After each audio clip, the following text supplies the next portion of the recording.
Bismillahirrahmanirrahim. Alhamdulillahirabbil الذي كرم بني آدم واصطفى منهم العلماء واختار أيضا منهم الزهاد والحكماء والكرماء وفضل منهم العارفين بالله والصفات والأسماء وأذقهم لذة مناجة من الأرض والسماء وأشهد أن لا إله إلا الله وحده لا شريك له وأشهد أن سيدنا ونبينا وحبيبنا وعظيمنا وقرة أعيننا ونور قلوبنا محمدا عبده ورسوله اللهم صل وسلم على سيدنا محمد خاتم الأنبياء وعلى آله وصحبه سادات أولياء وعلى من تبعهم بإحسان إلى يوم الجزاء أما بعد السلام عليكم ورحمة الله وبركاته نوينا التعلم والتعليم والنفع والانتفاع والتذكر والتذكير والإفادة والاستفادة والحث على التمسك بكتاب الله وبسنة رسول الله صلى الله عليه وسلم ودعاء للهدى والدلالة على الخير ابتغاء وجه الله وقربه وثوابه آمين اللهم آمين. Sampai kita pada al-faslus sabi'u fi bayanil adhkar. Bermula ini fasal yang ketujuh pada menyatakan segala zikir-zikir. Sekarang masuklah kita pada bab yang ketujuh, ataupun yang sebenarnya yang saya nak highlightkan kepada tuan-tuan ataupun yang saya nak utarakan kepada tuan-tuan, iaitu satu fasal yang ada dia punya kesinambungan, dia tally dengan tarekat Naqsyabandiyah. Tarekat Syamsul Qadir dia tally dengan tarekat Naqsyabandiyah. Tapi ada beberapa yang tally, tapi ada beberapa yang tak tally. Saya nak bacakan ni supaya tuan-tuan nampak yang tally tu. Jadi apa maksud daripada yang kita buat tu? Yang kita akan masuk dekat bab zikir ni ialah dekat Sultan Zikir. Jadi Sultan Zikir tu, tarekat Qadiriyah ni, Sultan Zikir tu kalau daripada kita, di sisi kita Naqsyabandi, darjah 2 daripada 36 darjah. Darjah 2 daripada 36 mata pelajaran. Jadi sekarang dia akan sebut tentang Sultan Zikir itu. Bismillahirrahmanirrahim. Faqad hadallahu adh-dhakirina biqaulihi ta'ala. Bismillahirrahmanirrahim. Alhamdulillahirabbil alamin. Allahumma shalli wa sallim ala sayidina Muhammad wa ala ali sayidina Muhammad. Qala al-musannifu rahimahullah ta'ala wa nafa'ana bihi bi'ulumihi fid darain amin ila an qala faqad hadallahu adh-dhakirina biqaulihi ta'ala wadhkuruhu kama hadakum. Maka sesungguhnya telah memberi hidayah kepada Allah, memberi hidayah oleh Allah Subhanahu wa taala akan az-zakirin, akan orang-orang yang berzikir kepada Allah, biqaulihi ta'ala, dengan perkataan Allah Taala, dengan firman Allah Taala, wadhkuruhu kama hadakum, hendaklah engkau berzikir kepadanya seperti mana yang telah memberi hidayah oleh Allah kepada kau. Allah perintah pada orang yang berzikir, hendaklah orang-orang yang berzikir ini berzikir kepada Allah seperti mana yang telah diperintahkan ataupun telah dihidayahkan kepada kau. Apa maksud yang dihidayahkan? Yang dihidayahkan tu maksudnya yang telah diberi oleh guru dia, yang dia diberi. Guru diberi itulah hidayah daripada Allah tu untuk dia berzikir menggunakan zikir tersebut. Dia kata ila maratibiz zikrikum, kepada beberapa martabat zikir kamu, sebab zikir tu ada beberapa martabat dia. Dia sama macam ilmu yang kita ambil, ada beberapa martabat, iaitu bila kita tu baru sampai ke dunia, ilmu yang kita nak kena ambil ilmu tadika tu. Dah lama sikit darjah 1, dah lama sikit darjah 2, dah lama sikit darjah 3, darjah 5, darjah 4, darjah 5, darjah 6. Kemudian masuk sekolah menengah, kemudian masuk universiti. Jadi dia ada martabat-martabat dia. Jadi zikir pun dia ada martabat. Dia ada martabat-martabat dia. Hanya sahaja masuk atau tak masuk je lah jalan untuk mendapatkan martabat-martabat tersebut. Jadi dia kata ila maratibiz zikrikum, kepada segala martabat zikir kamu. Wa qala an-nabiy sallallahu alaihi wasallam, dan telah berkata Nabi sallallahu alaihi wasallam, afdalu ma aqulu, ataupun dalam hadis yang lain sebenarnya, tapi saya baca yang ni dulu. Afdalu ma aqulu ana wa ma qalahu an-nabiyyuna min qabli la ilaha illallah.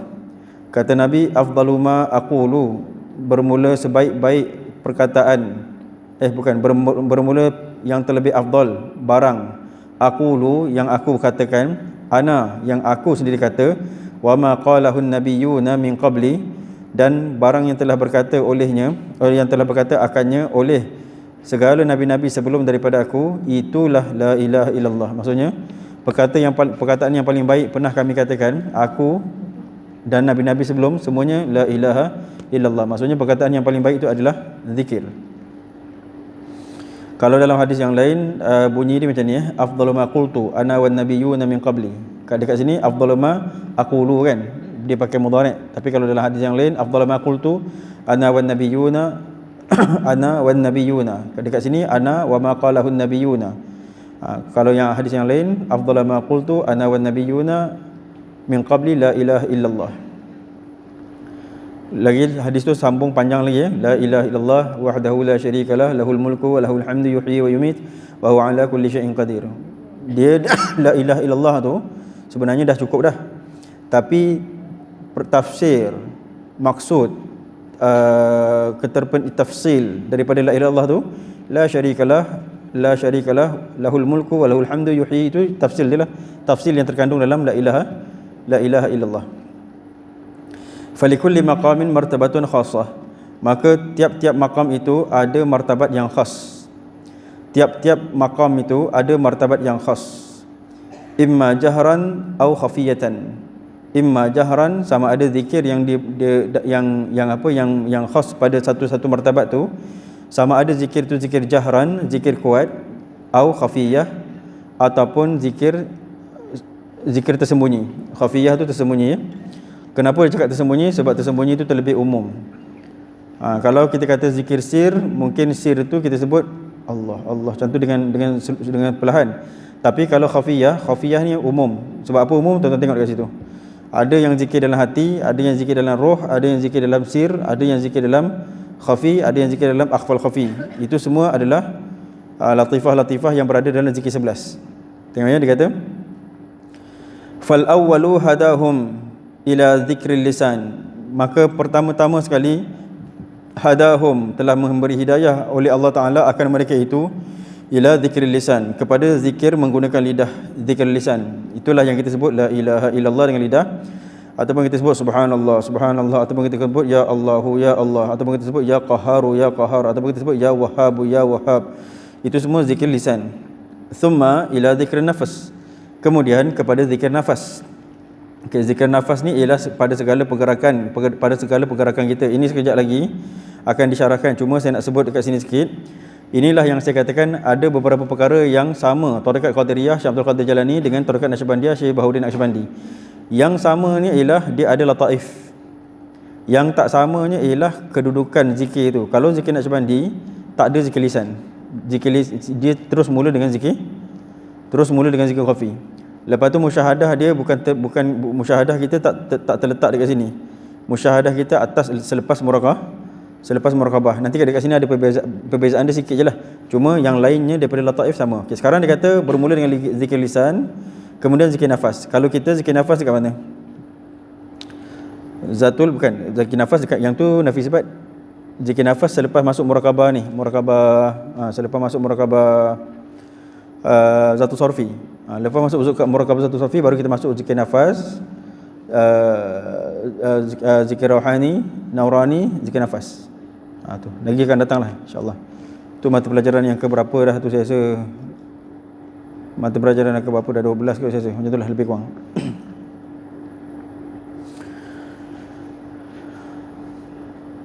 Okey. Dia kata yang kedua itu ialah thumma ila zikr nafas, kan? Kemudian kepada zikir nafas.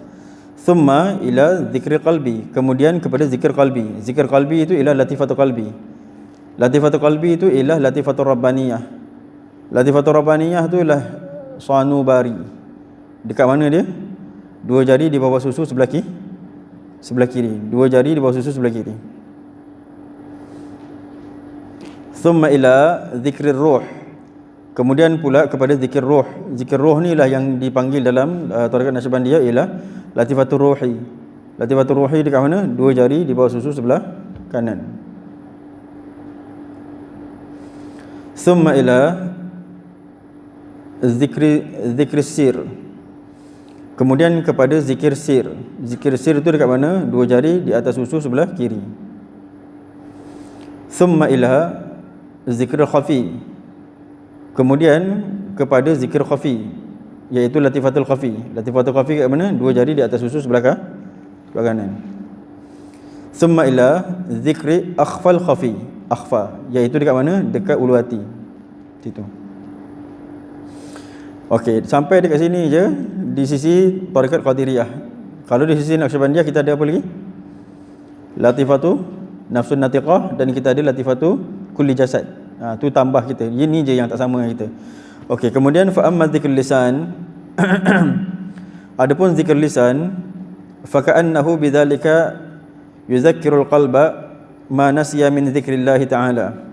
Maka seperti adalah iaitu, seperti sesungguhnya iaitu, seperti bahawasanya iaitu, bidzalika dengan lidahnya itu, yuzakkirul qalba ma nasiya min zikrillah. Lidahnya itu mengingatkan hati dia akan barang yang telah dilupakan daripada zikrullah. Hati lupa, lidah tolong. Allah Allah Allah. Ini biasa berlaku ketika kita memang kita tengah berzikir tu, kemudian kita lupa. Kadang-kadang kalau kita memang kita terus ingatkan je dengan apa? Dengan hati kita, tapi kadang-kadang kita bantu dengan lidah kita. Allah Allah Allah. Sebab itulah waktu bai'ah guru talkinkan macam mana? Dia akan sebut tongkat lidah langit-langit, pejam mata, lepas tu dia kata tuan sebut dengan hati, saya sebut dengan mulut kan. Saya sebut dengan mulut, tuan sebut dengan hati. Jadi bila guru sebut la ilaha illallah, kita sebut dalam hati. Yang membantu hati kita tu adalah lidah, walaupun bukan lidah kita tapi lidah guru. Jadi lidah tu membantu hati apa yang dia lupa. Lepas tu guru tu sebut pula Allahu Allah. Jadi sebut Allahu Allah. Jadi lidah tu membantu hati tu. Wa amma dzikrun nafas, adapun zikir nafas, fa huwa dzikru ghairu masmu'. Saya nak sebut sikit ya, zikir nafas yang dekat sini bukan zikir nafas Ismail Kasim tu tuan-tuan ya. Ismail Kasim tu dia ada pahaman dia yang pelik. Saya tempoh hari waktu pergi waktu ada istimewa ulama sufi di Morocco. Pertama dapat jemputan. Jadi saya antara delegasi yang pergi. Jadi pergi waktu tu saya tak sedap hati daripada mula sampai habis, sebab waktu pergi istimewa sufi tu Ismail Kasim ada situ. Dia ada dekat situ dan dia pula diberikan wewenang untuk memimpin zikir. Jadi kita tak nak nanti orang ingat kita sekali dengan dia, sebab delegasi Malaysia ketika tu ada 3 kelompok. Satu pertama, satu Ismail Kasim, satu lagi orang politik. Saya dah lupa dah apa nama orang tu. 3 orang pergi. Jadi tiga kelompok lah pergi. Jadi saya sebenarnya tak sedar hati tu sebab takut orang ingat tarekat kita sama macam tarekat dia. Jadi sebenarnya tak ada. Jadi sebab itulah waktu ketika mana dia ada, kita tak ada. Cuma satu tempat tu kami tak boleh tak ada sebab ziarah makam.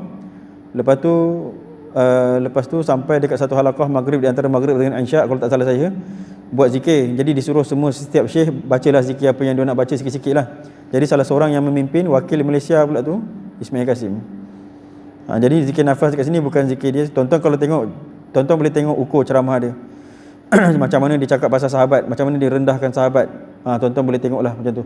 Saya kata tonton kalau nak tahu jemaah tonton tu betul ke tak betul, tengok dia ada kitab yang mutabar. Pada akidah kena ada kitab mutabar, pada fiqh kena ada kitab mutabar, pada tasawuf pun kena ada kitab mutabar. Jadi barulah benda tu semua tak boleh lari sebab dia tu mutabar. Jadi benda tu tak boleh lari. Jadi kalau guru tu salah, tonton boleh tengok kitab terus dapat jawapan yang betul. Macam itulah. Guru yang benar dia takkan nak salah. Dia salah boleh jadi sebab dia lupa ataupun sebab dia tak tahu. Kalau dia tak tahu boleh tengok pada kitab, kalau dia lupa pun boleh tengok pada kitab. Tak ada masalah benda tu. Yang penting kena ada kitab mutabar. Kalau tonton dengar je cakap dia, habislah. Ni ada yang terbaru saya dengar, saya dapat video.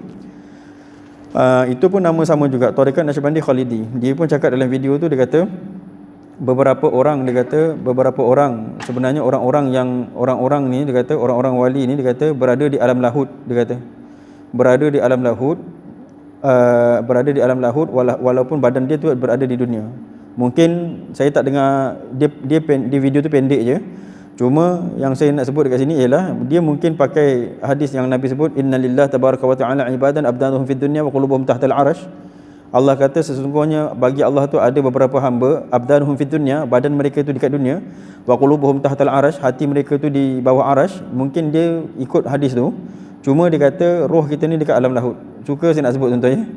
Roh yang sampai alam lahud ni nabi-nabi je yang sampai ke situ. Nabi-nabi je. Yang mursyid-mursyid ni tak salah nak apa? Tak salah nak apa orang kata, nak rasa tinggi sangat walaupun dah jadi mursyid ke apa ke. Tak usah. Kita ni sebenarnya tarekat ni Nabi punya, agama ni Nabi punya. Kita ni hanyalah satu orang murid yang datang daripada gugusan Nabi tu, datang dari situ, yang membawa orang yang belum tahu, itu saja. Orang ni besok bila dah tahu, mereka pula membawa sama je. Jadi sebenarnya guru yang memang betul-betul nombor satu Nabi seorang je. Jadi sebenarnya nak kena ada kerendahan hati tu, ataupun nak kena sedar diri. Ni kadang-kadang masalahnya dah jadi mursyid, dah jadi guru, Dia tak sedar diri, dia rasa dia macam Nabi dah, dia rasa. Dia rasa macam tarekat tu tarekat dia. Macam itulah cerita dia. Jadi dekat situ ulama sebenarnya dah bahaskan pada masalah alam lahut tu. Jadi bila ada, jika ada juga ulama sebut hamba-hamba Allah tu berada di alam lahut, dekat situ perlu syarahkan. Bukannya sekadar kita cakap je macam tu, kemudian nanti semua orang nanti lepas tu lagi yang lagi hebat dia cakap, orang yang sampai ke alam lahut tu ialah orang yang dah ambil bai'ah. Orang yang dah ambil bai'ah ni macam-macam penipunya. Mana boleh terus ambil bai'ah terus sampai alam lahut? Mana maunya macam tu? Jadi yang sampai ke alam lahut tu ialah orang yang siddiqin. Bukannya orang main bila bai'ah je terus ke alam, tak ada macam tu dah. Orang yang mengambil bai'ah sama je macam orang Islam yang lain, sama dia bergantung kepada kesungguhan masing-masing dan benarnya masing-masing. Itu yang bergantung kat situ. Bukan bererti bila dah masuk dah hebat, bila dah jadi guru dah hebat. Dia tidak gitu. Guru pun tak hebat. Guru pun kalau ditakdirkan dia hebat, ialah dia hebat. Kalau tidak, bila dia jadi guru, tugas dia ialah untuk mengajar saja, bukan untuk dia hebat, bukan untuk nak mengiktiraf dia hebat, bukan. Jadi itu kesalahan orang-orang yang masuk tarekat, merasakan bila dia jadi mursyid ataupun bila dia masuk tarekat dia rasa dia something special, dia rasa.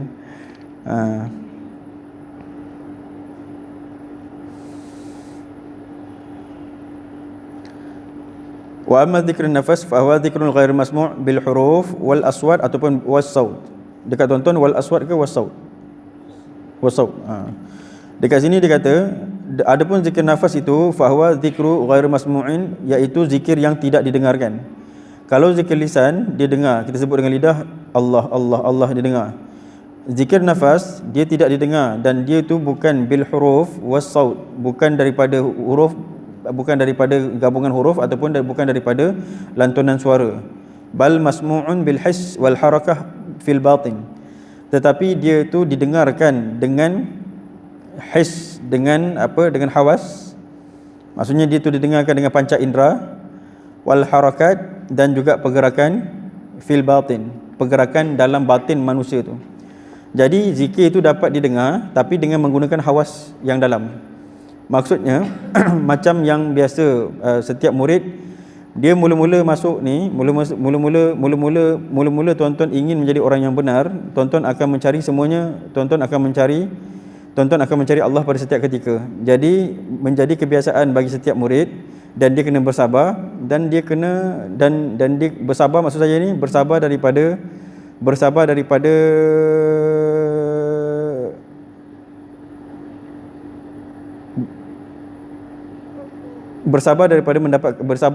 kemuliaan dan bersabar daripada kehinaan. Bersabar daripada kemuliaan maksud saya bila zikir tu memberi tanda mulia, dia kena sabar, jangan terus mengaku mulia. Dan bersabar daripada kehinaan, jikalau zikir itu adalah zikir yang rendah, maka dia kena sabar. Jangan dia tak bersyukur dengan apa yang Allah bagi. Sebab kita sentiasa berada tempat yang hina, tuan-tuan. Sebab tak ada orang yang akan lebih mulia dia daripada Nabi SAW. Jadi kalau nak banding kita dengan Nabi, kita hina. Jadi adakah kita benci dengan Allah? Kenapa engkau bagi aku hina? Kenapa kau bagi ada satu orang tu, manusia tu nama dia Muhammad, kau muliakan dia pula? Adakah macam tu kita dengan Nabi? Tak ada kan? Jadi maksudnya kita boleh terima dengan apa yang Allah bagi pada kita, dan kita berpaut dengan orang yang Allah sayang tu, iaitu Nabi. Jadi kita terima je apa yang Allah bagi pada kita. Cuma kalau adalah kenikmatan-kenikmatan yang boleh kita dapat, hal keadaan kita bukan nabi-nabi, yang itu kita minta. Maksudnya kalau mendapat kamalul ma'rifah di peringkat orang-orang yang bukan nabi, kita minta kamal ma'rifah tu. Kita minta kesempurnaan ma'rifah yang boleh untuk orang yang bukan nabi. Kan? Tapi kalau ma'rifah yang untuk nabi, tak payah minta-minta menunjukkan kebodohan kita. Jadi tak payah minta apa yang layak untuk kita, tapi minta maksimum. Macam itulah. Okay, jadi dia kata dekat sini, jadi mendengar dengan his, hawas tadi tu. Hawas tu panca indera ya. Mendengar dengan panca indera wal harakat, dan juga pergerakan fil batin, dalam batin tu, iaitulah yang seperti saya cakap tadi ya. Bila orang tu mula je masuk dalam kesufian, bila dia cuba nak menumpu kepada Allah sahaja, memang kebiasaannya dia akan mendengar bunyi kipas pun zikir, bunyi aircon pun zikir, bunyi burung pun zikir, bunyi goresan pen pun zikir, semuanya zikir. Sekira-kira kalau si murid tadi tu dia tak boleh merasakan perkara tu, maksudnya hati dia sangat lemah ataupun masih banyak benda yang belum dia patah balik daripada perbuatan dia. Maksudnya dia perlu betul-betul menyesal dan perlu betul-betul bertaubat sehingga dia dapat tumpu. Satu dia kata wal harakat, apa saja pergerakan, dia dapat tangkap benda tu di batin dia sebagai zikir. Jadi kalaulah dia dengar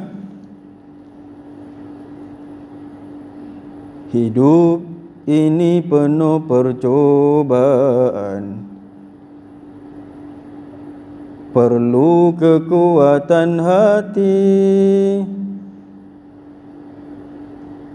jika tabah menderita akan ke puncak jaya.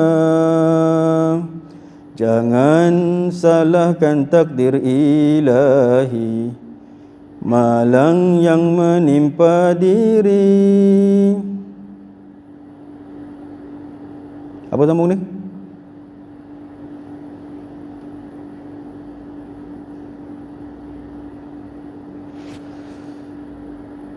Saya pun tak ingat dah. Dalam duka kot. Dalam duka menderita terkandung rahmat Tuhan. Lepas tu sambung dia.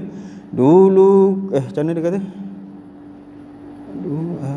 Terkandung rahmat Tuhan. Pendek cerita macam ni lah. Lagu tu cerita dia. Sampai dia kata dalam lagu tu dia kata, dulu kau pernah menghampakan, kini kau dapat kini kau macam mana dah lagu tu. Dengarlah sendiri, carilah kejap lagi, carilah dekat YouTube tu Rafiq Abuang tu. Dia kata dulu kau menghampakan, kini kau dapat balasannya. Okey, lagu tu cerita dia apa? Cerita dia Tuhan ke apa? Dulu kau menghampakan, kini kau dapat balasannya. Maksudnya apa? Dia cerita, lagu tu tengah cerita kita bercinta dengan orang. Lepas tu hidup ini penuh percubaan. Dia kata bagian malam dengan siang tetap silih berganti. Macam itulah dia kata. Jadi kita buat baik, kadang-kadang kita buat orang, lepas tu nanti orang buat kita pula. Okey, jadi sekarang cerita fokus lagu tu ialah dia kata dulu kau menghampakan, dulu kau pernah menghampakan hati orang, kini kau dapat balasannya. Sekarang kau dapat pula balasan. Lagu tu lagu cinta, tak ada kena-mengena pun dengan Tuhan. Tapi kalau orang yang dapat hawas ni, lagu tu dia apply ke masalah takdir dia, masalah takdir ketuhanan. Nampak tak? Jadi apa-apa pun lagu yang bangsa cinta, dia akan apply kepada Allah. Sebab dalam hidup ni zikir nafas tadi ni, jadi dia mendapatkan bunyi kipas, dia mendapatkan bunyi Rafiq Abuang, dia mendapatkan bunyi burung, mendapatkan bunyi angsa, mendapatkan bunyi air, mendapatkan bunyi aircon, mendapatkan semua tu, semuanya zikir. Itu permulaan untuk dia nak jadi tak lupa Tuhan pada setiap saat. Itu permulaan dia. Jangan tumpu ke lagu tadi tu ya. Tumpu kepada yang nak cakap ni. Cuma saya nak sebutnya, kadang-kadang nak sebutnya sampai bukan saja perkataan, bukan saja ni tau. Bukan saja alam saja yang tuan-tuan pergi pada zikir. Jadi maksudnya sampai tuan-tuan dengar benda yang tak ada kaitan pun dengan ketuhanan, tapi benda tu tetap dia bawa mabuk ke Tuhan juga. Itu penangan zikir nafas tadi tu. Jadi dia tu membawa bal masmu'un bil hissi wal harakah fil batin. Dia tu didengarkan dengan hawas wal harakat, dan juga pergerakan fil batin, dalam gerakan dalam batin dia. Okey. Wa amma zikrul qalbi, baru masuk zikir qalbi pula. Ni zikir qalbi dekat latifatul qalbi ya, 2 jari bawah susu sebelah kiri. Wa amma zikrul qalbi fa huwa mulahadzatul qalbi ma fi dhamirihi minal jalal wal jamal. Adapun zikir qalbi itu fa huwa mulahadzatul qalbi, iaitu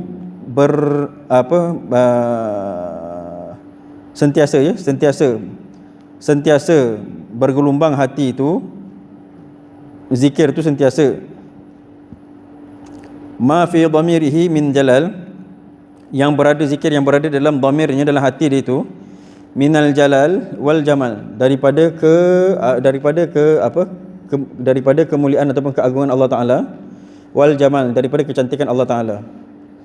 Yang pertama dia kata daripada jalal, daripada keagungan Allah Taala ataupun daripada kemuliaan Allah Taala. Dekat sini si hamba tadi dia nampak jalal. Jalal tu apa? Dia nampak kekuasaan Allah Taala. Maksudnya dia nampak pada masalah takdir. Yang kedua jamal, dia nampak cantik Allah Taala. Dia nampak kekuasaan, dia nampak juga takdir. Macam mana? Sama je. Jamal tadi, takdir yang dia nampak, dia tahu dia tak boleh mengubah. Allah, kalau Allah putuskan, itulah jadi. Jamal tu dia nampak takdir apa? Jamal tu dia nampak takdir, apa pun yang Allah takdirkan semuanya baik je. Maksudnya kalau Allah takdirkan apa bencana ataupun Allah takdirkan aman, dua tu sama dia rasa. Kalau Allah takdirkan sakit dan Allah takdirkan sihat, dia tak dapat nak bezakan dua tu sebab jamal dia nampak semua. Itu penangan zikir qalbi. Satu saya kata sebenarnya kalau buat zikir betul-betul, dekat zikir 11 tu pun dah hebat sebenarnya. Dekat zikir 11 tu pun dah hebat. Dekat zikir ni lah, dekat zikir apa? Sultan Zikir ni. Tapi jawapan dia kena betul-betul lah. Sebab tu jangan buang umur, tuan-tuan.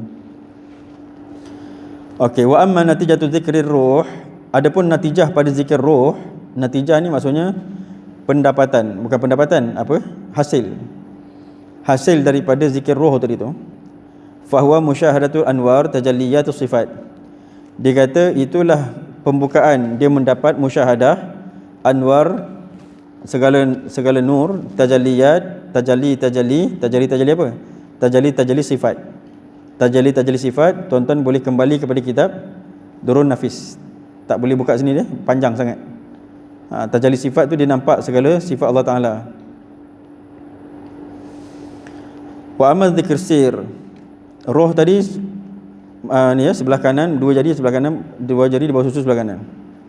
Wa amma sir, dan adapun zikir sir, fahuwa muraqabatun mukasyafatul asrar al-ilahiyah. Dekat situ dia kata itulah maqam muraqabah ataupun mengintai. Dia merasakan Allah mengintai ataupun dia mengintai. Wa muraqabatun mukasyafah, muraqabah yang bangsa mukasyafah, muraqabah yang membukakan segala rahsia-rahsia ketuhanan. Rahsia-rahsia ketuhanan ni bukan Allah punya rahsia yang kita kata Allah dah rahsiakan tiba-tiba kita boleh tahu pula. Bukan macam tu maksud dia. Maksud dia ialah apa hikmah sebalik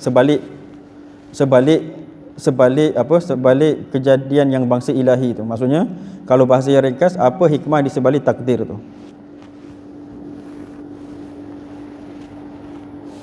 Sebab tu mereka tak takut melingkan Allah. Tak takut melingkan Allah sebab yang selain daripada Allah benda tu terjadi, dia dapat rasa hikmah dan dia punya rahsia dia tu. Cuma tak apa, saya habiskan dulu. Kemudian wa amma dzikr khafi. Ini sekarang baru masuk dekat latifatul khafi ya. Wa amma dzikrul khafi fahwal muaqabah anwar jamal dzat. Muaqabah dia terjemah apa itu kan? Muayyanah. Pernyataan terarah. Bolehlah terarah.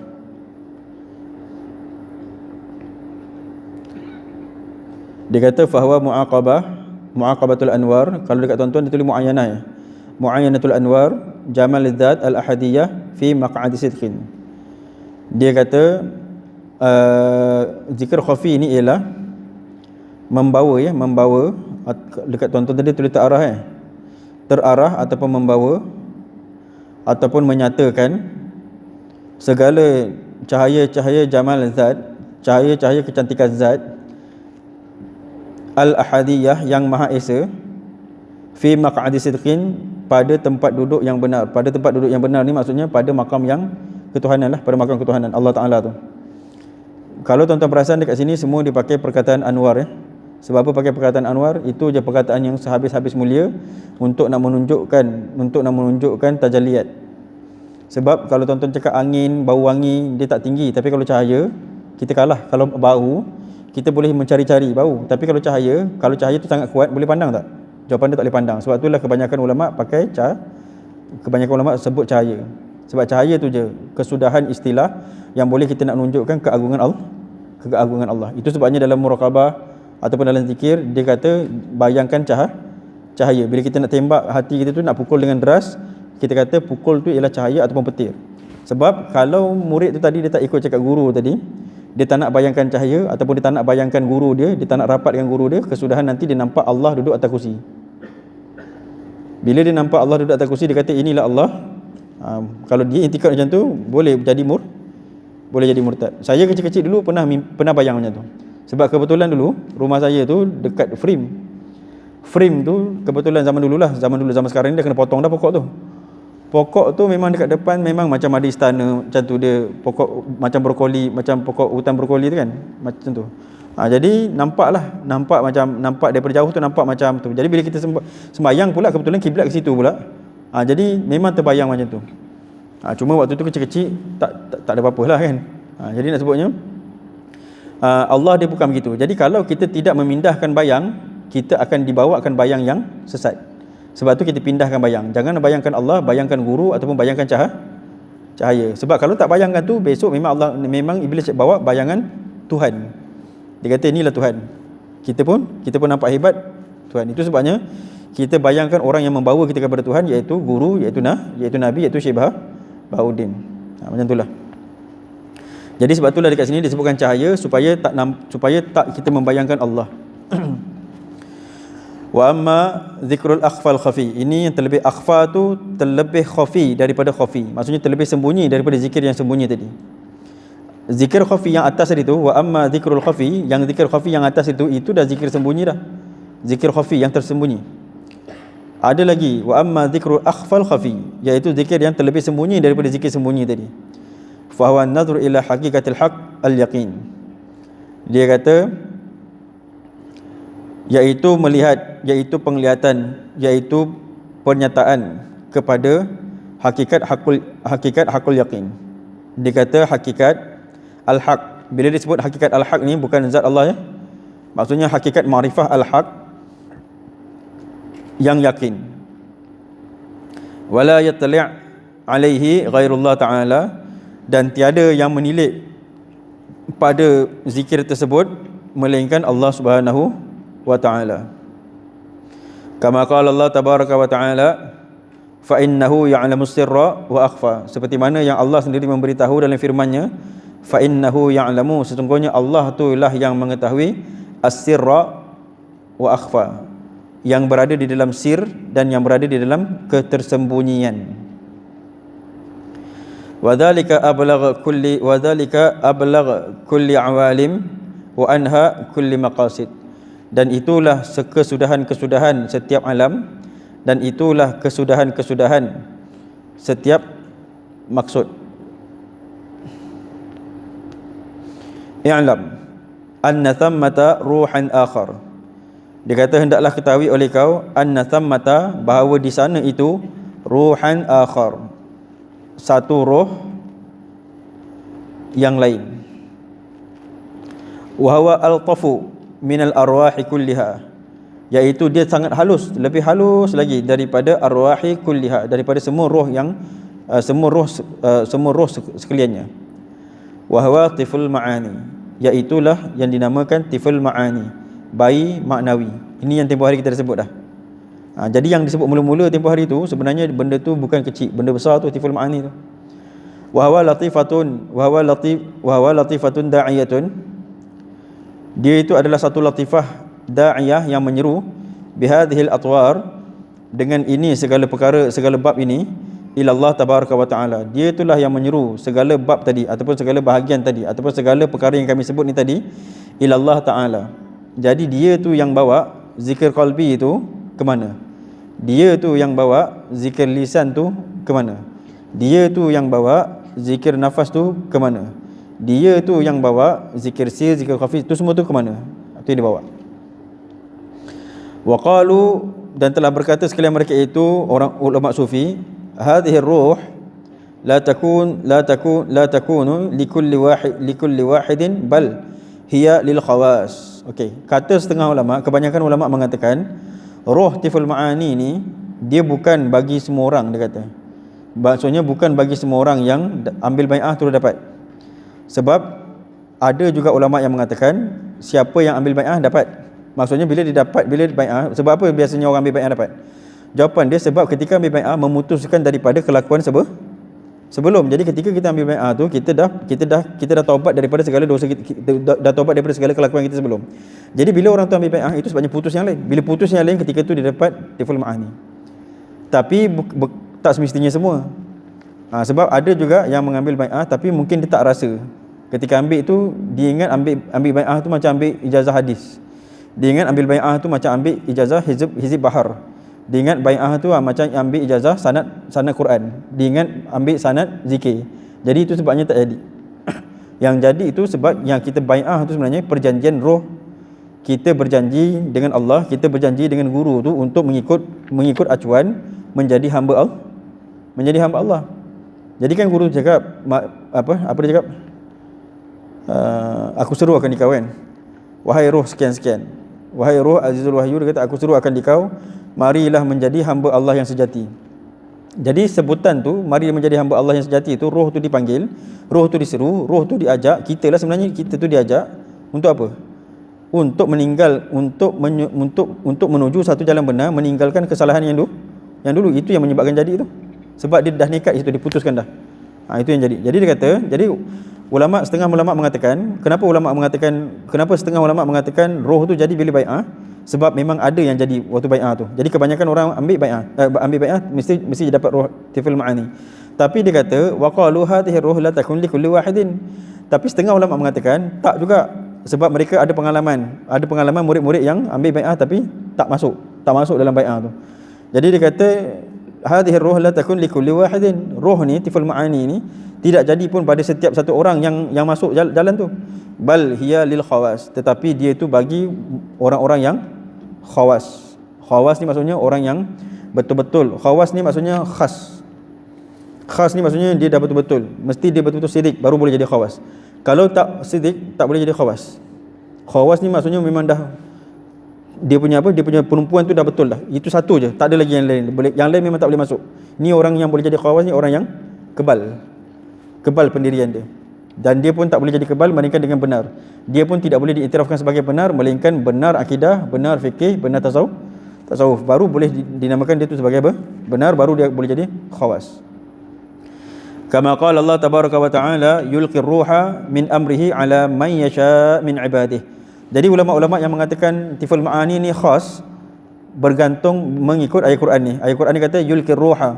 Allah meletakkan roh itu min amrihi daripada arahan, daripada perintahnya, ala man yasha, kepada orang-orang yang Allah nak. Maksudnya ada orang yang Allah tak nak. Itu muqabil tafsir dia. Jadi maksudnya bila Allah kata Allah letak itu kepada orang yang Allah nak, berarti ada yang Allah tak nak. Jadi yang Allah tak nak tu tak dapatlah.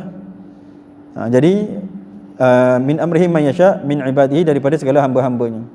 Tetapi tuan-tuan tetapi lazim bagi kita macam mana tuan-tuan? Kita dapat tiful ma'ani ke tak? Kita terror tak?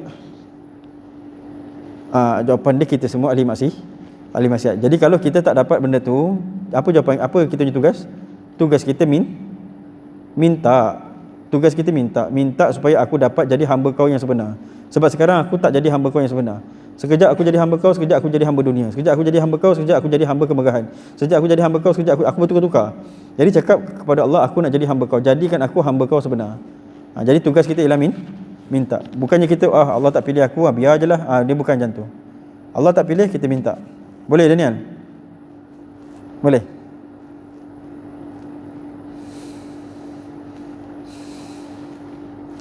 Kemudian wa hadhihi ar-ruh mulazamatul alamil qudrah.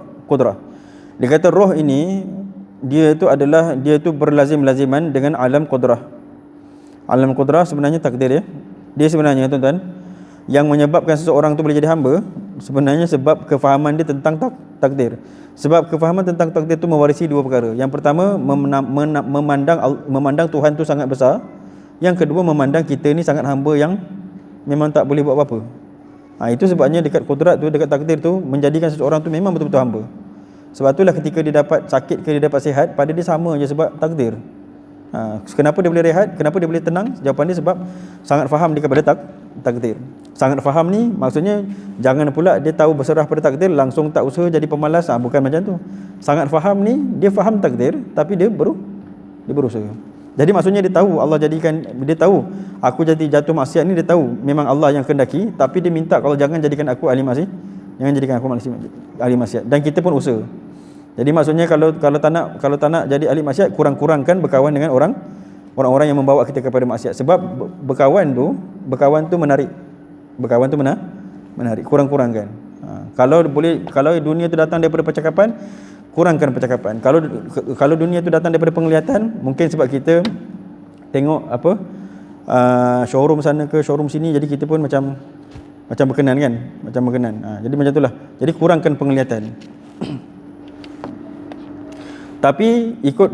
Tapi kait balik dengan tanggungjawab syariat. Sebab contohnya macam ni.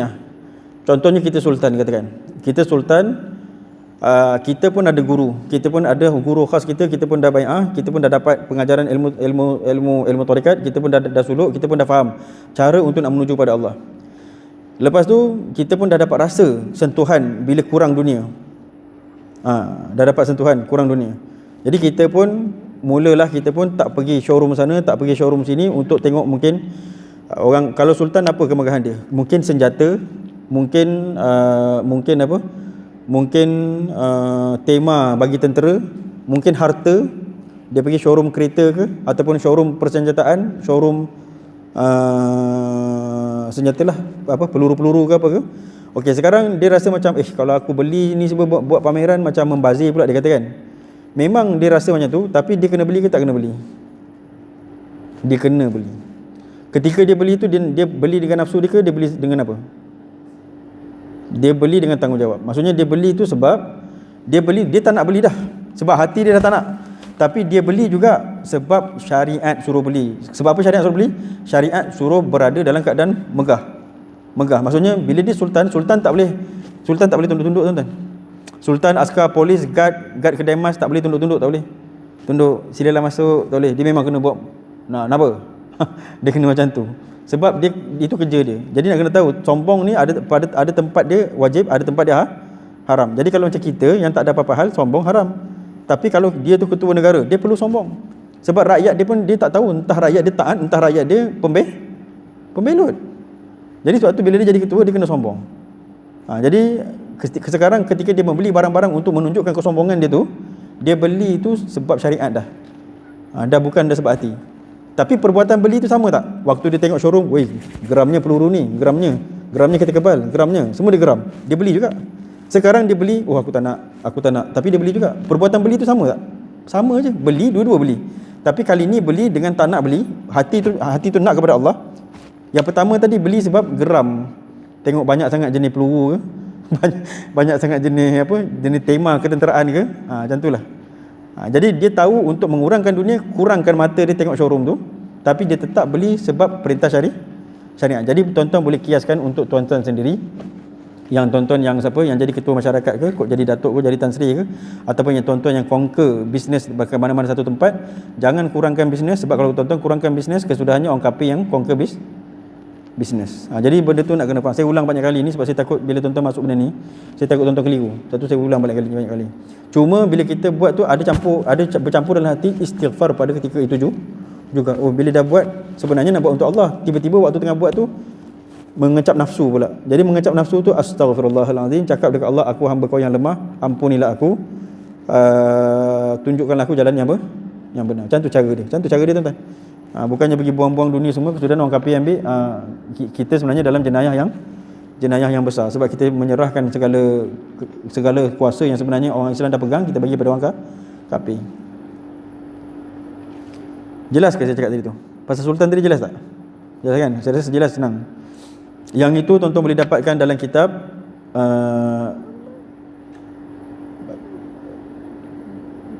apa kitab yang kita baca tu ni? Petunjuk jalan akhirat macam mana?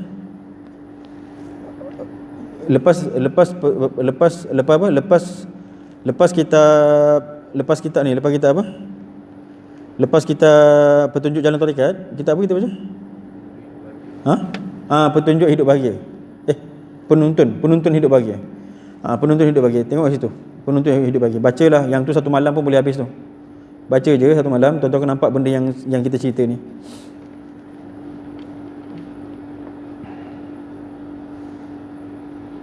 wa musyahadatul alamil haqiqah.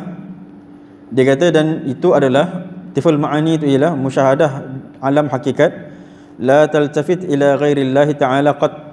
Orang yang dapat tiful ma'ani ni, sebab itulah la taltafit, tiada memandang nafsu tu tadi, ila ghairillahi ta'ala qat, langsung tak pandang kepada selain Allah, langsung tak pandang kepada selain Allah. Itu sebabnya dia jalan lurus. Kama qala Rasulullah sallallahu alaihi wasallam, ad-dunya haramun ala ahli al-akhirah. Seperti mana yang Nabi cakap, dunia itu haram bagi ahli al-akhirah. Maksudnya dunia tu jadi haram nak masuk dekat hati orang ahli akhirat, sebab dia dah tumpu pada Allah dah. Itu juga terkandung dalam ayat Quran. Allah kata apa? Inna ibadi laisa laka alaihim sultan wa kafa bi rabbika wakila. Allah kata inna ibadi, orang yang sampai kepada makam hamba-Ku, makam hamba, dia dapat jadi hamba, menjadi hamba-Ku. Apa sambung tadi? Laisa laka alaihim sultan. Engkau takkan dapat laisa alaihim sultan, apa tadi sambung tadi? Laisa laka alaihim sultan. Tiada bagi kau itu atas mereka itu untuk menguasai hati mereka. Wa kafa bi rabbika wakila, sebab mereka itu dah memada dengan Tuhan kau. Macam mana dia boleh memada dengan Tuhan kau? Jawapan dia tiful ma'ani. Wal akhiratu haramun ala ahli dunya, dan akhirat itu haram bagi ahli dunia. Ahli dunia pun sama juga. Ahli dunia, tapi ini ada lagi tinggi. Ahli dunia ni dia kata pun takkan dapat rasa manis akhirat. Kemanisan akhirat tu takkan dapat masuk dekat ahli dunia. Tapi wahuma, dunia dan akhirat tadi tu haramani ala ahlillah. Dunia dan akhirat tadi tu haram bagi ahlillah. Maksudnya dekat akhirat ada balasan dia, iaitu katil, iaitu susu, iaitu madu, iaitu kesenangan. Dekat dunia ada juga kesenangan, ada katil, ada susu, ada keenakan perut, semua ada, sama je. Bagi orang ahlillah yang nak Allah, dia tak nak makhluk Allah. Baik makhluk Allah yang dekat dunia, baik makhluk Allah yang dekat akhirat pun dia tak nak. Makhluk Allah yang daripada bangsa bidadari, makhluk Allah daripada bangsa katil, makhluk Allah daripada bangsa madu, susu, semua tak nak dah. Yang dia nak Allah. Tapi bukan bererti aku nak Allah, bila bagi katil, bila dia dapat syurga, dia langsung tak nak masuk syurga tu, tak.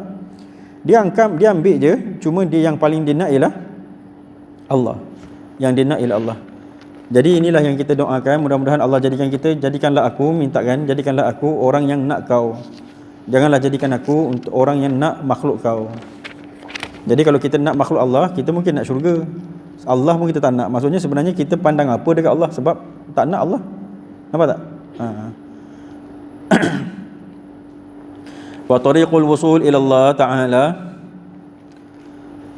mutaba'atul jismi ala siratul mustaqim bi ahkami syariah lailan wa naharan wa dawamu dzikrillah ta'ala fardun qa'imun ala talibin. Okey, dia kata wa tariqul wusul ila Allah. Sekarang barulah kami bawa pula cerita macam mana nak sampai kepada Allah pula. Boleh Rania ke tu? Sebelah tu apa Rania? Sebelah ni Aisyah. Tu Aisyah, ni Rania. Oh, tu Rania yang pandang saya tu. Macam mana boleh? Okey. Okey, sekarang dia beritahu. Tadi dia dah cakap yang sampai kepada Allah tu tak nak dunia, tak nak akhirat. Jadi macam mana nak sampai kepada Allah? Wa tariqul wusul ila Allah. Dan jalan untuk sampai kepada Allah itu mutaba'atul jismi, mengikutnya jisim itu ala siratul mustaqim. Jisim jasmani kita, jasad kita ni mengikut siratul mustaqim, jalan yang lurus. Bi ahkami syariah, cara dia ialah mengikut hukum syariat. Lailan wa naharan, malam dan siang diikut. Dan dekat bi ahkam syariah ni saya nak sebut sikitlah tuan-tuan. Sebenarnya saya nak sebut sikit. Sebenarnya pada masalah kesufian kita memang ada je masalah syatahat tu, memang ada. Masalah syatahat dengan masalah apa satu lagi nama dia? Memang ada.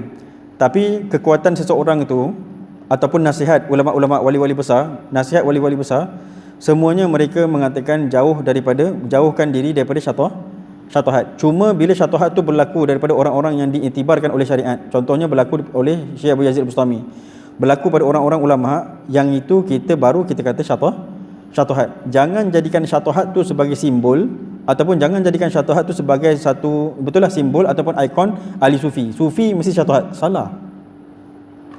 Ini saya Syekh Umar sendiri cakap.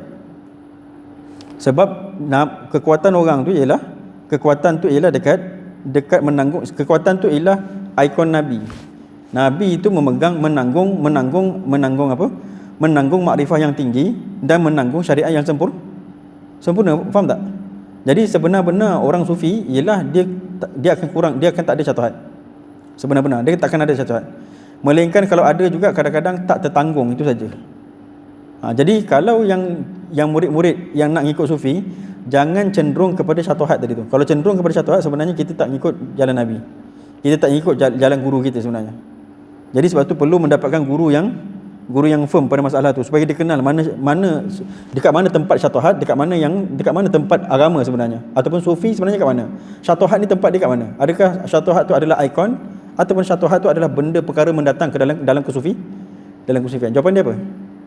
Jawapan dia, syatuhat tu ialah perkara mendatang. Perkara mendatang. Macam tuan-tuan cinta kepada seseorang. Tuan-tuan cinta dia, keputusan dia apa? Keputusan dia ialah supaya dapat kahwin, kan? Tapi kalaulah lambat sangat nak kahwin, bertunang sampai 10, 16, 18 tahun bertunang, lepas tu apa jadi? Kesudahannya menjerit dek rindu. Menjerit tu keputusan cinta ke menjerit tu perkara mendatang? Menjerit tu perkara mendatang sebab tak dapat tahan cinta yang lama. Tapi kesimpulan kehendak cinta tu ialah kahwin. Faham tak saya sebut ni? Jadi syatuhat sama macam menjerit tadi tu. Menjerit tu bukan keputusan, bukan yang dikendaki daripada cinta, tapi dia tu adalah perkara mendatang hasil daripada cinta. Macam itulah. Jadi maksud daripada cinta kepada Allah, makrifah kepada Allah, ialah menjalankan agama. Maksudnya menjadi hamba Allah. Ada satu lagi, menjadikan orang lain hamba Allah. Itu kena ada. Jangan kita seorang je jadi hamba Allah. Kalau kita seorang jadi hamba Allah, maksudnya kalau kita seorang je, saya je yang benar, orang lain lantak dia lah. Kalau macam tu, tuan-tuan fikir, sebenarnya tuan-tuan tak sempurna iman. Kita kan bila nak menuju pada Allah, kita nak sembahkan kepada Allah, ya Allah, aku nak datang kepada Engkau dengan kesempurnaan iman, betul tak? Kan? Sepatutnya macam tu, kan? Tapi Nabi cakap apa? La yu'minu ahadukum hatta yuhibba li akhihi ma yuhibbu li nafsihi. Nabi kata, takkan sempurna iman seseorang melainkan dia sayang kawan dia macam mana dia sayang diri dia. Sekarang dia ni sayang diri dia je, dia nak dia je makrifah. Dia nak dia je makrifah. Kalau dia sayang orang lain, mesti dia akan ajak orang lain walaupun dia akan bersusah payah. Boleh nampak tak? Jadi sebab tu saya katakan, cubalah adakan perasaan tu untuk ngajar. Bila ngajar tu, adalah Allah pandanglah sikit kita. Sama ada jadi tak jadi, orang tu nak dengar ajaran kita pun tak nak dengar, itu cerita nombor 2. Yang penting ngajar. Jadi bila kita dah ngajar tu, sebab saya nak buat, sebab saya sayang diri saya, supaya saya jadi ahli makrifah, saya nak orang lain pun sama. Jadi bila buat macam tu, tahu adalah pandangan Allah tu kat kita. Sebab yang memberi orang tu hidayah bukan kau, bukan sebab kita ngajar tu. Yang beri hidayah aku. Jadi kalau dia tak dapat hidayah, sebenarnya aku yang tak nak bagi. Jadi tapi aku tahu kau sayang kepada orang, jadi aku beri sayang aku kepada kau. Dalam banyak cerita kan, banyak orang tu Allah beri sayang sebab dia sayang kepada apa? Dia sayang kepada lalat je, tuan-tuan. Imam Ghazali sayang kepada lalat je. Sayyidina Umar sayang kepada Osfur je. Osfur tak boleh jadi wali, lalat tak boleh jadi wali. Tapi sebabkan sayang kepada lalat, masuk syurga Imam Ghazali. Sebabkan sayang kepada Osfur, burung layang-layang, masuk syurga Sayyidina Umar. Kalau kita sayang kepada orang yang boleh jadi wali, boleh menanggung iman, boleh masuk Islam, itu kan lebih besar daripada lalat dan apa tadi? Burung layang Osfur tadi tu. Jadi itu macam mana terbeliak mata dia? Siapa tu? Rania? Aisyah? Okey. Okey, boleh Aisyah? Mudah-mudahan sampailah kat dia. Okey, jadi macam itulah. Jadi kalau kita sayang orang yang boleh jadi masuk Islam, itu lagi besar daripada lalat. Jadi memang kena sayang orang, tuan-tuan, sebenarnya. Jadi satu majlis-majlis yang macam ni ialah supaya kita memanjangkan apa yang Nabi bawa sebenarnya. Nabi memang nak suruh semua orang balik kepada Allah. Tapi Nabi dah tak ada, Nabi dah waris kita sekarang. Kita buat kerja tak? Itu je lah, fikir-fikirkanlah sendiri. Kita buat kerja ke tak buat kerja? Cuma kalau kita nak buat kerja, kita kena sempurnakan diri kita lah. Macam tu lah. Kemudian dia kata ikut syariat itu lailan wa naharan, siang dan malam dan siang, wa dawamul zikrillah, dan mesti berkekalan zikir itu. Maksudnya zikir Allah tu mesti berkekalan. Waktu mengaji pun zikir. Okey, saya suka nak sebut. Jadi bagi orang ahli tarik tadi, kalaulah benda yang bukan bangsa agama pun semua jadi apa? Semuanya jadi zikir. Maksudnya lagu Rafi'ah Buang pun jadi zikir. Bunyi kipas pun jadi zikir, aircon pun jadi zikir, bunyi sungai pun jadi zikir, bunyi binatang pun jadi zikir. Kalau dia baca kitab, Kalau dia baca kitab, sayugi bagi orang yang ahli tarik tadi jadi zikir.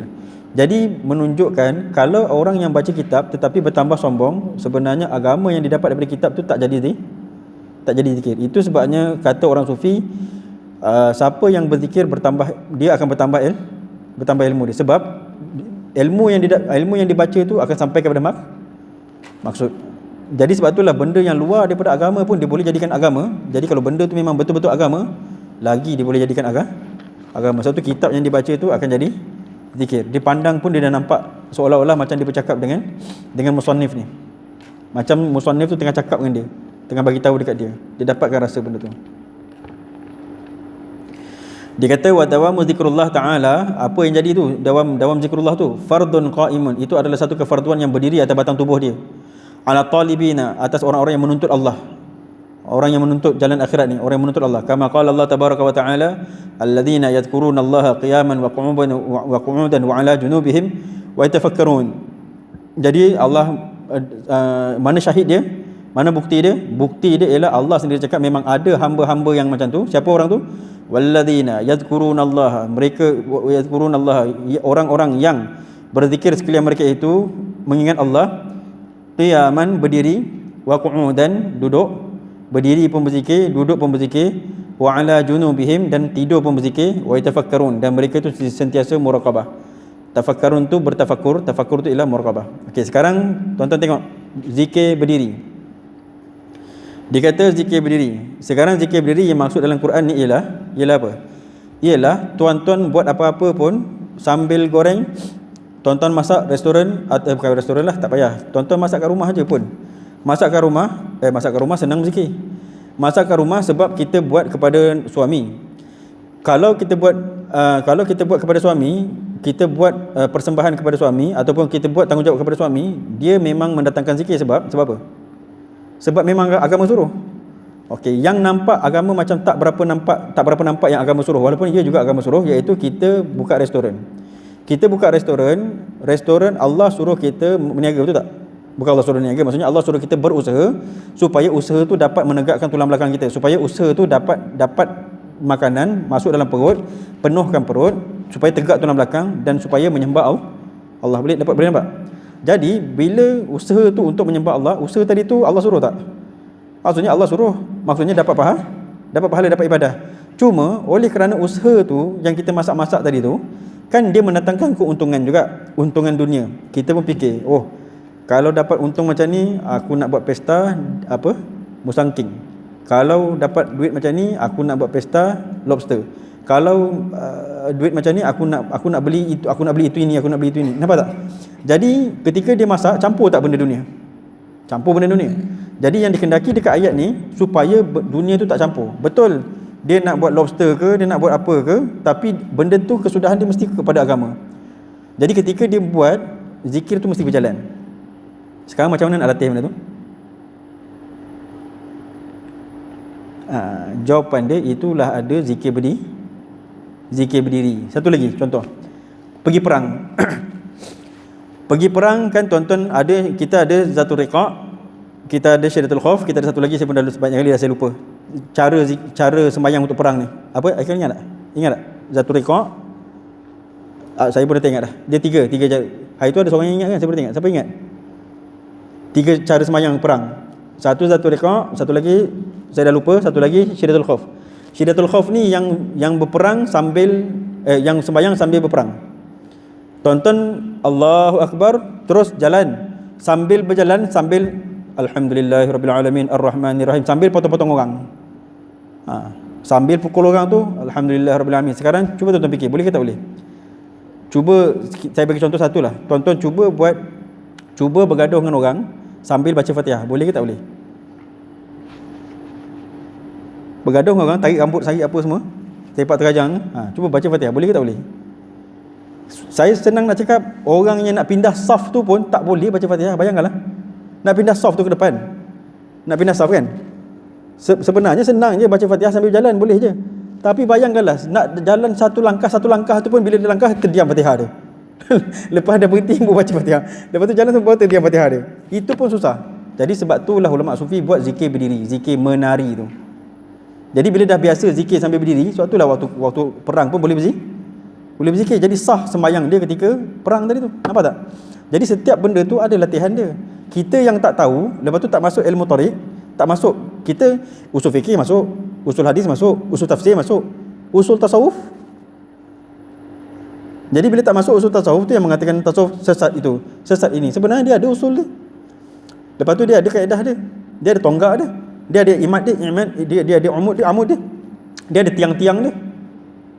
Jadi sebab itulah penting untuk mengetahui benda tu. Jadi bila Allah cakap dekat sini berzikir berdiri, maksudnya kena cari jalan macam mana cara orang tu boleh berzikir berdiri dengan dawam. Itulah sebabnya ada latihan. Lepas tu zikir duduk senang. Lepas tu zikir atas tidur. Zikir tidur ni saya nak cerita sikit. Ayah Wahab pernah cakap kat saya. Ayah Wahab cakap, dia cakap Dan punya apa, dia kata dia punya matlamat dia kata dia nak murid dia kata dia kata mesti boleh sampai, mesti yang pertama dia kata setidak-tidaknya murid Dan sampai nafsul mutmainnah. Tu dia kata yang pertama. Cukuplah dia kata nafsul mutmainnah tu cukuplah, tak payahlah nak nafsu tinggi-tinggi lagi, tak payah dia kata. Cukuplah kat situ. Lepas tu minta je lah Allah selamatkan kita dengan syafaat Nabi, itu saja.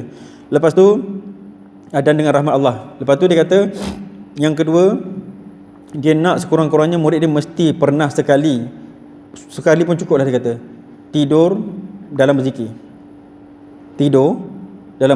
Sekali cukuplah dia kata. Yang lain tu pergilah mata ke darah tidur. Tapi mesti sekurang-kurangnya sekali. Jadi jawapan dia macam mana nak boleh zikir sampai tidur? Tidur sambil zikir.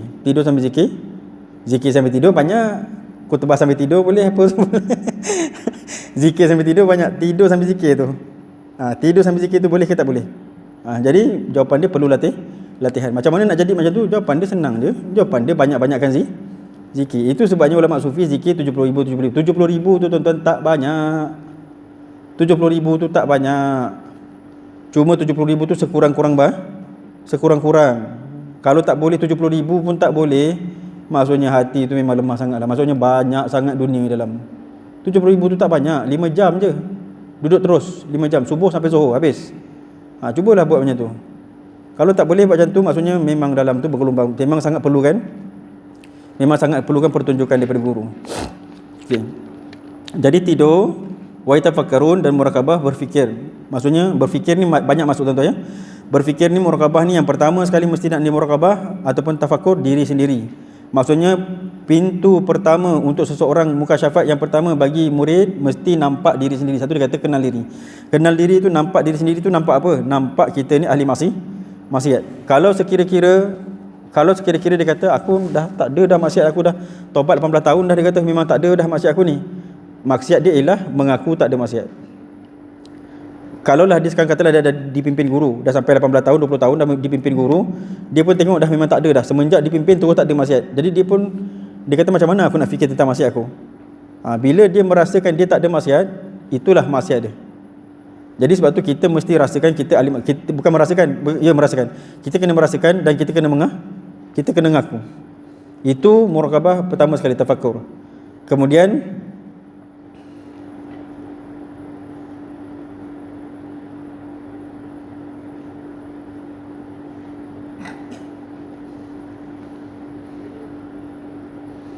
Allahu Akbar. Minta maaf sangat tuan-tuan. Tiba-tiba pula hilang.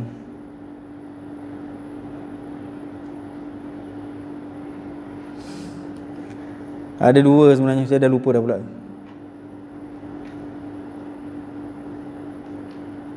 Tak apalah, ambil je lah yang tu dulu. Dia ada dua sebenarnya tu. Memanglah tak ada tulis dalam kitab, cuma saya tadi dah nampak, cuma tak, sekarang dah hilang. Jadi yang pertama tadi itulah dia murakabah tu, intai diri sendiri dulu.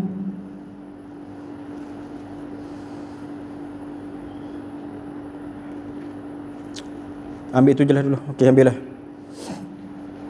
Okey, kemudian sambung wal murad minal qiyamil nahar, dan bermula yang dikendaki dengan qiyam, berdiri, maksudnya mendirikan zikir itu pada waktu siang, wa minal qu'udil layal, dan daripada mendirikan zikir itu ketika duduk pada waktu malam, wa minal junub, dan juga daripada dia itu tidur, ialah dia kata al-qabd wal basat, maksudnya ketika susah dan ketika senang, ringan, ketika berat dan ketika ringan.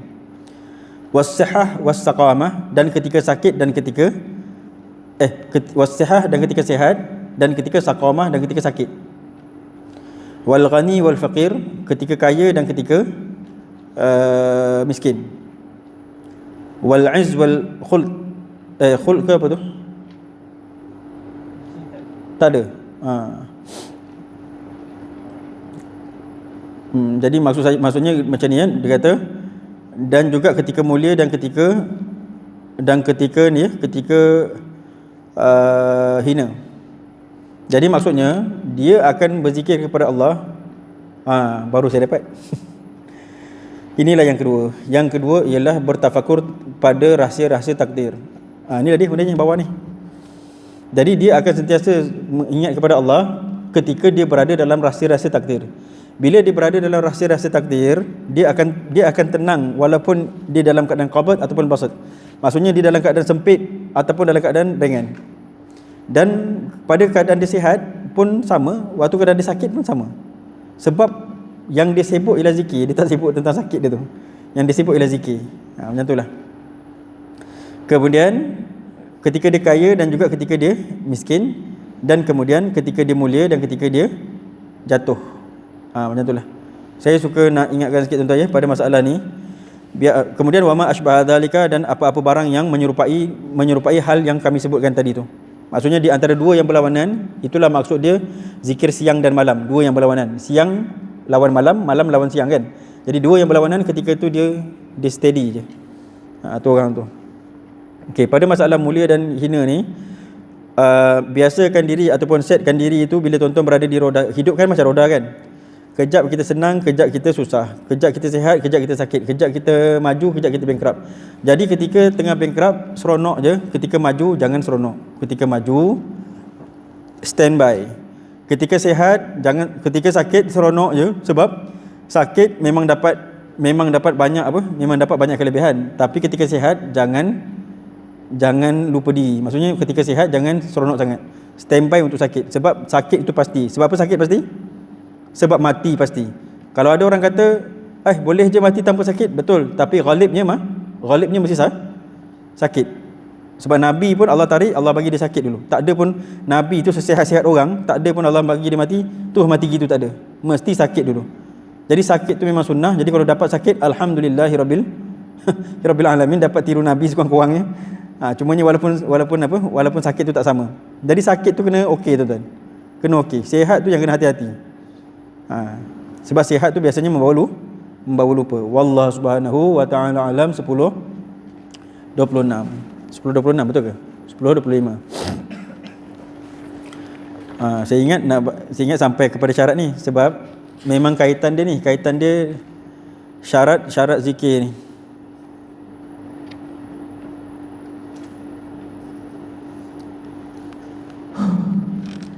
Wallahu subhanahu wa ta'ala. Ada soalan nak kongsi? Abang ni ada? Abang Harun? Tak ada? Ada? Apa bang soalan?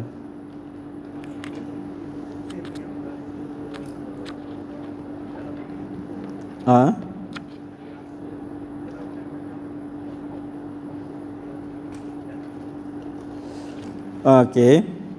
Kalau kita masih merasakan pergerakan, saya cakap pakai kat sini lah ya. Kalau kita merasakan pakai pergerakan, itu masih dekat nafas. Kalau zikir qalbi itu, satu saya kata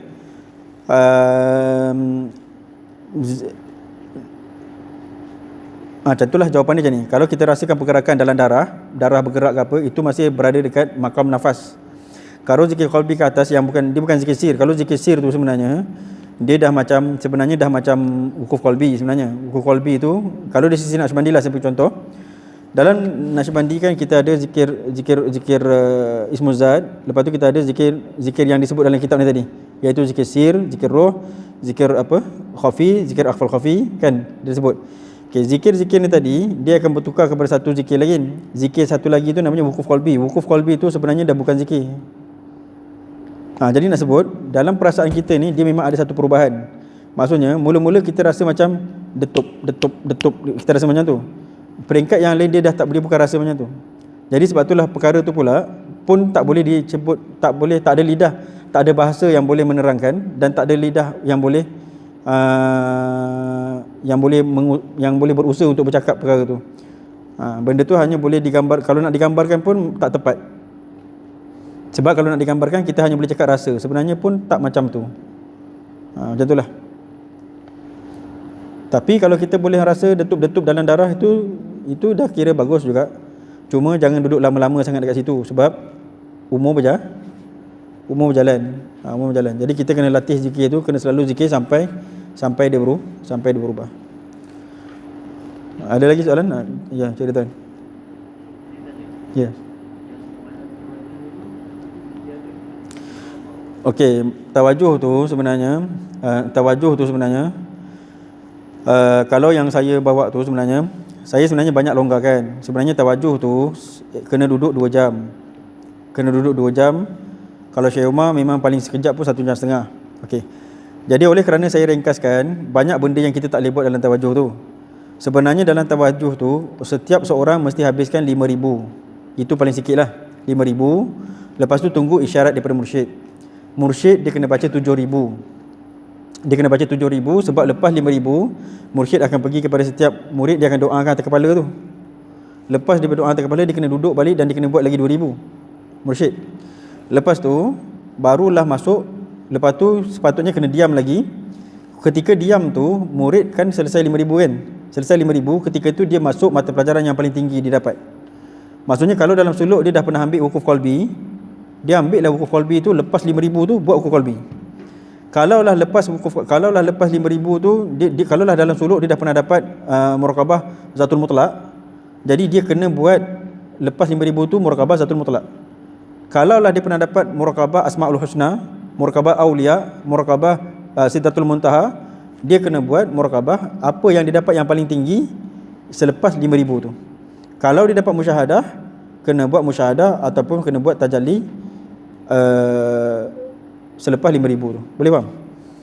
Jadi kalau yang tak pernah masuk suluk lagi, buat 5,000 tu, zikir khafi tu buat je. Dan suka saya nak sebutkannya, mata pelajaran yang tinggi-tinggi tu bukan menunjukkan kita tinggi, tak. Mata pelajaran yang tinggi-tinggi itu ialah kita tabarrukan dengan mata pelajaran yang ada pada para aulia. Tuan-tuan nak tahu tuan-tuan tinggi ke tak tinggi, tengok akhlak masing-masing. Faham tak saya sebut?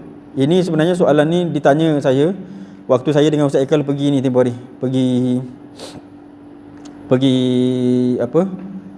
temuduga untuk temuduga dengan ahli jilsah Turk Sufiyah, temuduga pendaftaran tarikat tu tempoh hari. Salah satu daripada panel tu ada berapa 6 ke 8 macam tu lah, saya pun dah tak ingat ada berapa orang. Jadi salah satu daripada panel tu tanya, dia kata macam mana saya pindahkan, dia kata macam mana saya pindahkan murid daripada satu mata pelajaran ke satu mata pelajaran, tengok apa, dia kata. Jadi saya pun sebutlah tengok akhlak tu lah.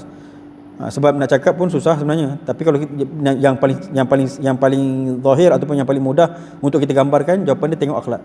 Kalau orang tu ada akhlak, maksudnya zikir tu berbekas. Kalau orang tu tak ada akhlak, tak ada kesetiaan, tak ada cinta, zikir tu tak berbekas. Jadi dia ada bekas sebenarnya. Adalah cara yang lain sebenarnya, tapi saya rasa tak sesuai nak sebut dekat sini. Yang itu sebenarnya lagi tajam daripada pandangan seorang mursyid. Wallahu subhanahu wa ta'ala. Ada cik ni, cik Nofal nak tanya? Tak nak? Nofal. Maksudnya apa? Oh okey, Nofal, jawapan dia ialah rahsia daripada segala rahsia. Sir tu satu rahsia, asrar tu banyak rahsia. Satu rahsia daripada beberapa rahsia. Jadi maksudnya rahsia tu banyak lagi. Tapi cukuplah yang ni Syekh Hadi kata satu rahsia daripada banyak rahsia. Okey, boleh Nofal? Okey. Wallahu subhanahu wa ta'ala alam. Bismillahirrahmanirrahim. Fa fahamna Sulaiman wa kullan atayna hukma wa ilma wa sakharna ma'adad al-jibal subhanahu wa ta'ala kunna fa'ilin. Ya hayyu ya qayyum ya rabb Musa wa Harun ya rabb Ibrahim ya rabb Muhammadin sallallahu alaihi wasallam akrimna ya Allah bil fahmi warzuqna al-ilma wal hikmata wal aqla bi rahmatika ya akramal akramin wa ya arhamar rahimin. Mudah-mudahan ya Allah akan makbulkanlah segala permintaan yang telah beradat aku mohonkan pada setiap akhir majlisku. Wa sallallahu ala sayyidina Muhammadin wa ala alihi wa sahbihi wa barak sallam. Subhana rabbika rabbil izzati amma yasifun wa salamun alal mursalin alhamdulillahi rabbil alamin. Taqabbalallahu minkum wal afu ala italah. Saya mohon maaf atas keterlanjuran waktu. Saya terima kasih pada Bang Syah banyak tolong ambil gambar apa semua. Saya nak maklumkan juga kepada tuan-tuan, hidangan ada kan, hidangan ada. Jangan, saya harap tuan-tuan jamah lah ya. Sebab saya je yang tak boleh jamah, ada urusan. Selalu saya jamah ni. Jadi tuan-tuan makan dulu, makan habiskan. Saya nak minta izin berasuh. Terima kasih banyak. Assalamualaikum warahmatullahi